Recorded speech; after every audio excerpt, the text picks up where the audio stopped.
La journaliste Ariana Vera s'est récemment rendue en République démocratique du Congo, RDC, et au Burundi afin d'évaluer la situation sur les terrains à la suite de l'accord de paix de Washington signé le 4 décembre 2025 auquel elle a personnellement assisté. Cette mission visait à analyser les premiers effets de l'accord et à documenter les réalités vécues par les civils après plus de 3 décennies de conflit. Malgré le renouvellement des engagements diplomatiques, la situation demeure une crise humanitaire catastrophique.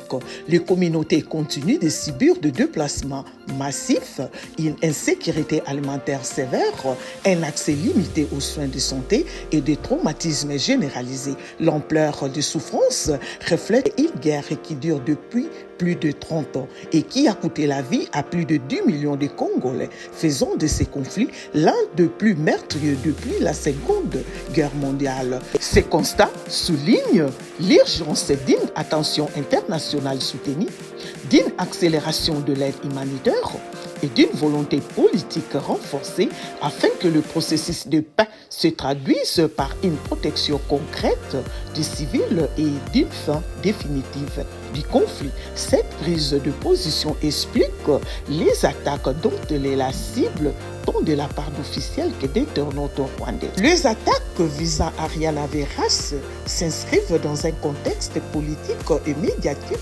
extrêmement sensible autour du conflit à l'est de la RDC, en documentant la situation humanitaire sur les terrains et en mettant en lumière les souffrances persistantes des civils. Malgré l'accord de paix de Washington, son travail est perçu par certains comme permettant en cause des narratifs officiels. Le responsable rwandais, le ministre rwandais des Affaires étrangères, Olivier Nduhungirehe, est cité parmi les officiels ayant vivement critiqué Ariana Veras dans le contexte du conflit et de l'accord de paix. Les internautes proches de positions gouvernementales l'accusent notamment de relayer une vision jugée défavorable au Rwanda, de donner trop de visibilité aux victimes congolaises ou de politiser la crise humanitaire. Ces réactions illustrent la polarisation extrême du débat régional où journalistiques, chercheurs et défenseurs des droits humains deviennent fréquemment la cible des campagnes de discrédit, en particulier lorsqu'ils abordent le rôle des acteurs régionaux, des questions de groupes armés et l'écart entre les engagements diplomatiques et la réalité sur les terrains. Cette situation souligne le risque croissant pour la liberté de la presse dans la couverture de conflits en Afrique de Grand Lac, ainsi que la difficulté de produire un travail indépendant dans un climat marqué par la désinformation, la pression politique et les tensions géopolitiques. Notre mensonge est notre prétexte recyclé. Si déjà lui-même, le président rwandais, a reconnu récemment le mensonge qu'il a proféré sur la présence de ses troupes, on peut bien comprendre la stratégie qui suit.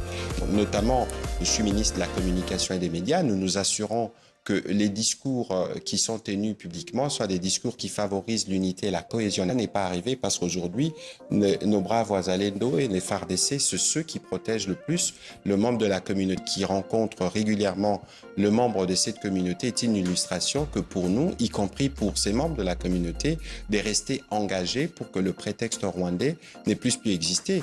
Les Banyamulenge ont leur place en République démocratique du Congo et pas au Rwanda. Je m'appelle David Karambi Fati. Je représente la communauté Tutsi en province du Nord Kivu. Je tiens à vous remercier en commençant par notre frère Michel Michombero de TV5. Je demande à ce que mes compatriotes de toutes les communautés de la RDC puissent recevoir notre main tendue vers eux, car nous les aimons tous. Donne-moi la paix, je te donnerai la paix.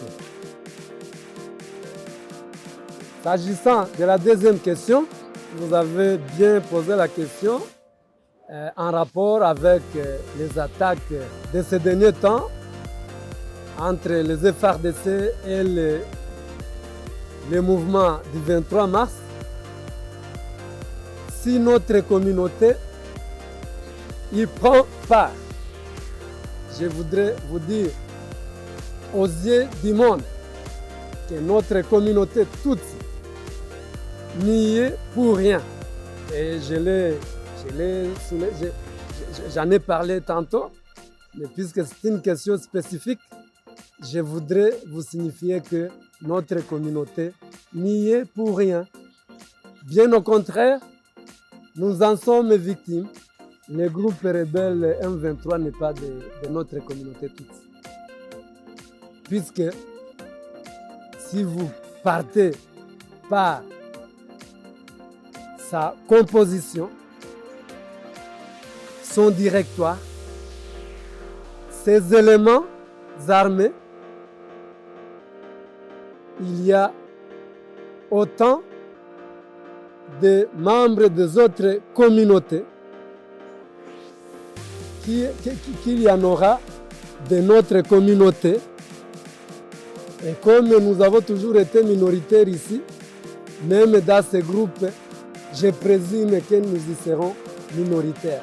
L'intention, ce n'est pas seulement d'étendre la guerre à Kisangani. Nous connaissons plus ou moins les plans, mais ils rencontrent en face une résistance portée par le président de la République et tous les Congolais. Et si ça arrive à ces dialogues, pour nous, il y a des préalables. Si je peux me permettre l'analogie, nous avons un dialogue avec le père, le Rwanda, à Washington, avec le fils à Doha. N'oubliez pas que l'origine de la crise est d'abord sécuritaire. Pour nous, aujourd'hui, il y a une ligne rouge. On ne peut pas dialoguer tant que les troupes rwandaises sont sur notre sol, tant qu'on n'a pas un cessez-le-feu vérifiable et tant que les engagements souscrits dans les cadres des processus de Doha et de Washington ne sont pas faits. Je rajoute que le président de la République a toujours montré sa disponibilité pour les dialogues, mais ces dialogues ne doivent pas venir consacrer l'impunité parce que c'est l'impunité qui est à la base de la répétition de ces différents actes d'aventure du père et du fils. Il y a des complices et il est donc normal et sur la nature patriotique de certains pour nous assurer qu'ils ne viendront pas en complices mais qu'ils viendront pleinement pour discuter entre les Congolais. C'est un dialogue qui se tiendra en République